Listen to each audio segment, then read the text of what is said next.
Hello students, I hope you all are doing well. In the previous video, we started up with lesson India, location, political divisions and physical features, and we did part A of the lesson. Now in today's video, we'll complete the remaining portion of the lesson, and before starting, we'll have a quick recap of what we had already studied. So let's begin. India is a part of continent of Asia which lies in the northern hemisphere. The mainland extends between latitudes 8 degrees 4 minutes north and 37 degrees 6 minutes north, and longitudes 68 degrees 7 minutes east and 97 degrees 25 minutes east. The Tropic of Cancer divides the country into almost two equal parts.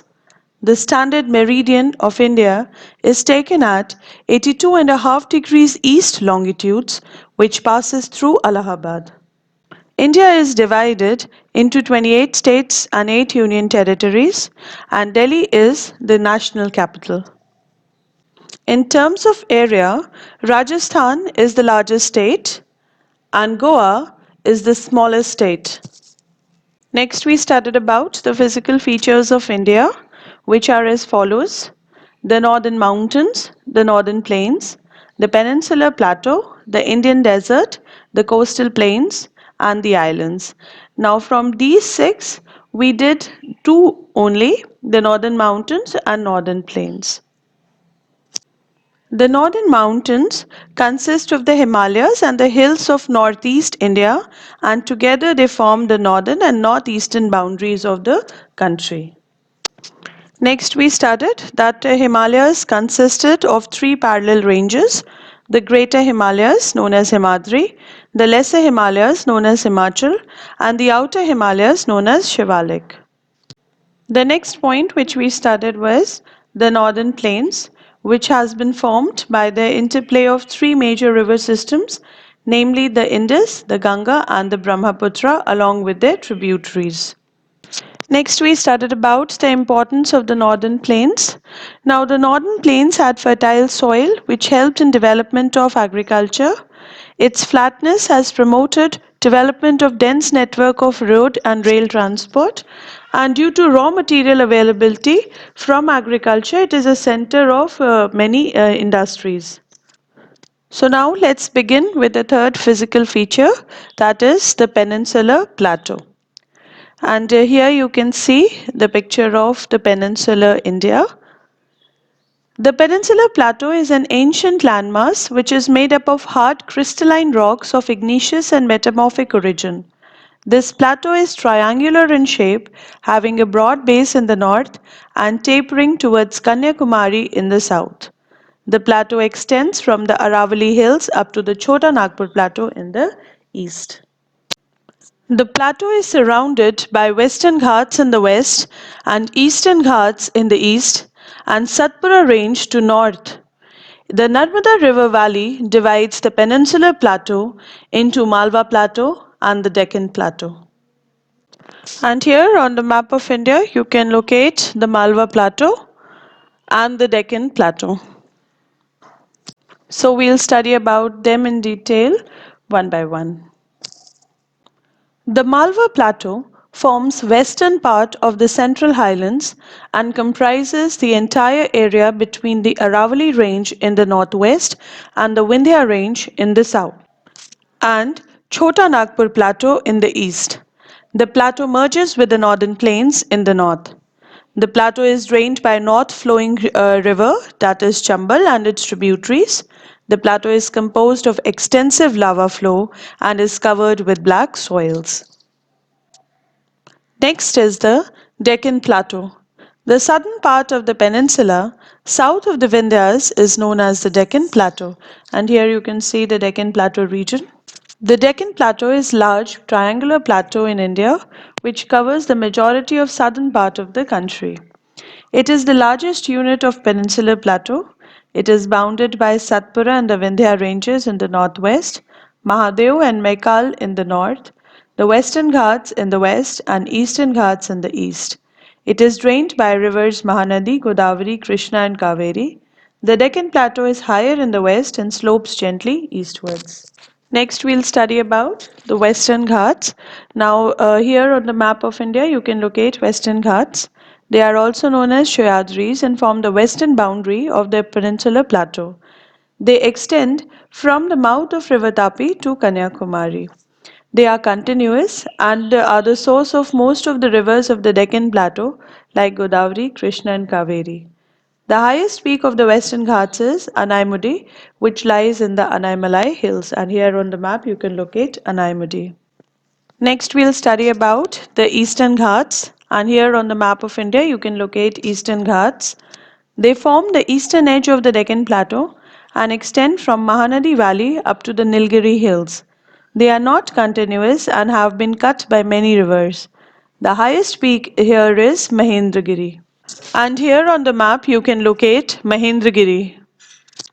Now, next, we'll study about the significance of the Peninsular Plateau. Now, the plateau is rich in minerals like manganese, iron ore, and bauxite. Then, about 80% of the Gondwana coal deposits of India are found in this region only. Black cotton soil of Deccan Plateau is ideal for growing crops like cotton and sugarcane, etc. The rivers of Deccan Plateau are harnessed for hydropower, and several hill resorts like Ooty, Panchmani attract tourists from all over India and abroad. The next physical feature which we'll study is the Indian desert. And here on the map of India, you can locate the desert, that is the Thar Desert. Now, this vast sandy low-lying plain with sandy ridges and shifting sand dunes lies mainly between Aravallis in the east and the Sindh Desert of Pakistan in the west. This desert lies mainly in northwestern Rajasthan. This region receives very low rainfall, that is below 25 centimeter per year. It has arid climate with low vegetation. The high temperature experienced in this region evaporates the moisture. The region therefore lacks water resources, and River Luni is the only large river in this region. And here you can locate River Luni on the map of India. The next physical feature which we'll study is the coastal plains. And here on the map, you can locate the coastal plains. The peninsular plateau is flanked by a stretch of narrow coastal strips running along the Arabian Sea on the west and the Bay of Bengal on the east. The Indian coastal plains are divided into Western Coastal Plain and Eastern Coastal Plain. The Western Coastal Plain lies between the Western Ghats and Arabian Sea and stretch from the Rann of Kutch in the north to Kanyakumari in the south. Fast-flowing rivers like Narmada and Tapi cut estuaries in this plain. The plain consists of three sections. The northern part is called the Konkan, the central stretch is called the Kanara Plain, while the southern stretch is referred as the Malabar Coast. Next, we'll study about the eastern coastal plains.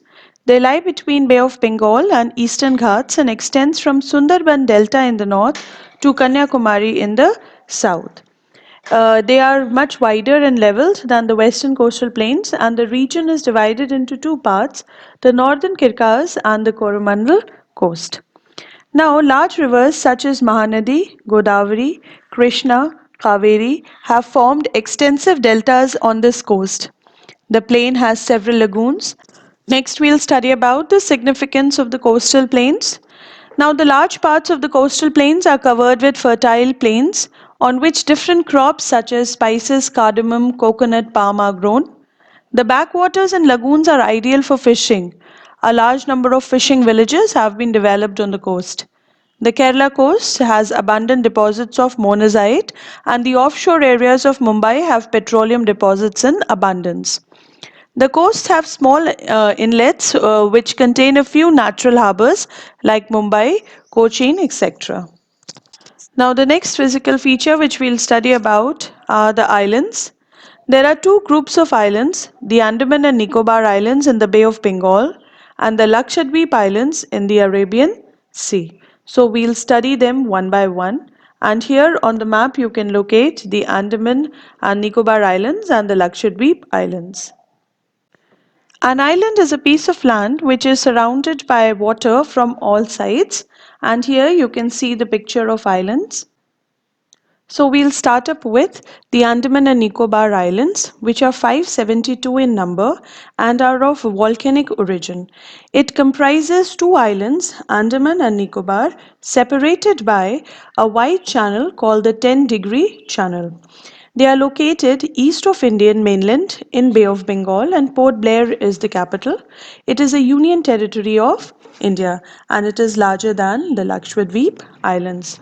And here you can locate the Andaman and Nicobar Islands. And here on the map of Andaman and Nicobar Islands, you can locate the 10-degree channel.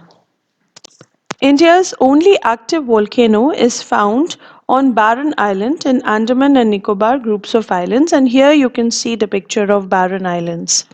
Now, the next group of islands which we'll study are the Lakshadweep Islands, which are found in the Arabian Sea, and they are a group of 36 coral islands. And the capital of Lakshadweep Islands is Kavaratti. They are located off the coast of Kerala, and some of these are ring-shaped, which are known as atolls. Next, you can see the picture of corals. Now, corals are short-lived microscopic organisms which live in colonies. They secrete calcium carbonate, and their secretions and their skeletons form coral deposits in the form of reefs. Next, we'll study about drainage. The term drainage describes the river system of an area. The drainage system of India are mainly controlled by broad relief features of the subcontinents. Now, India is blessed with hundreds of large and small rivers which drain the whole country. The Indian rivers are divided into two parts, the Himalayan rivers and the peninsular rivers. So let's study about them one by one. We'll start up with the Himalayan rivers, also known as the North Indian rivers. Now, these rivers originate in the snow-capped Himalayas, and each of these rivers, the Indus, the Ganga, and the Brahmaputra, with its tributaries and sub-tributaries, form a distinct river system. And here on the map, you can see the river system. Now, here on the map, you can locate River Indus and its tributaries. Now, River Indus, which is 2,900 kilometers long, it originates from the glaciers of Kailash Range in the western Tibet near Mansarovar Lake. It flows west, it enters India in the Ladakh district of Jammu and Kashmir. A little over a third of the Indus basin is located in India, in the states of Jammu and Kashmir, Himachal Pradesh, and Punjab, and the rest is in Pakistan, from where it finally drains into the Arabian Sea. The Satluj, Beas, Ravi, Chenab, and Jhelum are the five main tributaries of the Indus. Next, you can locate River Ganga and its tributaries. River Ganga, which is about 2,510 kilometers, flows through four states of India, that is Uttaranchal, Uttar Pradesh, Bihar, and West Bengal. River Ganga, with its source in the Gangotri Glacier, is joined by many tributaries. Its left bank tributaries are Ghagra, Gandhak, Gomti, Kosi, and Ram Ganga, which rise from the Himalayas. The right bank tributaries like Chambal, Betwa, Son rise from the peninsular region of the south. Only one right bank tributary, Yamuna, rises from the Yamunotri Glacier in the Himalayas. Next, we'll study about River Brahmaputra, which is 2,700 kilometers and originates from Chimayung Glacier in the Kailash range of the Himalayas in Tibet. And here you can locate River Brahmaputra. It flows eastwards towards Tibet as the Sangpo before entering India in Arunachal Pradesh. Its upper course lies in Assam, and in its lower course it enters Bangladesh and joins Ganga, and both flow into Bay of Bengal after building a fertile delta known as Sundarban Delta. Some of the important tributaries of the river Brahmaputra are Torsa, Barali, Tarsa, Subhansiri, which join it on the right bank, and the left bank tributaries are Buri Dihang, Disang, Kopili, and Dhansiri, and on the map you can locate these tributaries. Next, we'll study about the South Indian or the peninsular rivers. Now, the leading rivers of South India are Mahanadi, Godavari, Krishna, Kaveri, Narmada, and Tapi. They have been further classified as west flowing and east flowing rivers. So we'll start up with the west flowing rivers. Now these rivers drain into Arabian Sea. They are short, swift flowing rivers that rise in the western Ghats. The two most important rivers are Narmada and Tapi. The Narmada is the longest among the west flowing rivers. It rises near the Amarkantak plateau and flows between the Vindhyas and Satpura ranges and empties itself into the Gulf of Khambat near Bharuch in Gujarat. The Tapi rises in hills of Madhya Pradesh and flows south of the Satpura range and drains into Arabian Sea near Surat. Next, we'll study about the east flowing rivers. Now, these rivers flow towards the east and southeast and drain into the Bay of Bengal. The Godavari is the longest river of the peninsular plateau. It is also called the Ganga of the south. The Mahanadi rises in Madhya Pradesh and flows through Orissa and enters into Bay of Bengal. Krishna has its source near Mahabaleshwar and in the Western Ghats and flows through Maharashtra, Karnataka, and Andhra Pradesh. Kaveri rises in Western Ghats in the Brahmagiri hills and flows through Karnataka and Tamil Nadu before draining into Bay of Bengal. With this, we come to an end of our lesson. I hope you all have understood it well. I'll be sending you the question and answers to be done in the notebook and exercises to be done in the textbook. So kindly complete your work and refer to the video again for a better understanding. So stay safe, stay healthy, and have a nice day. Thank you.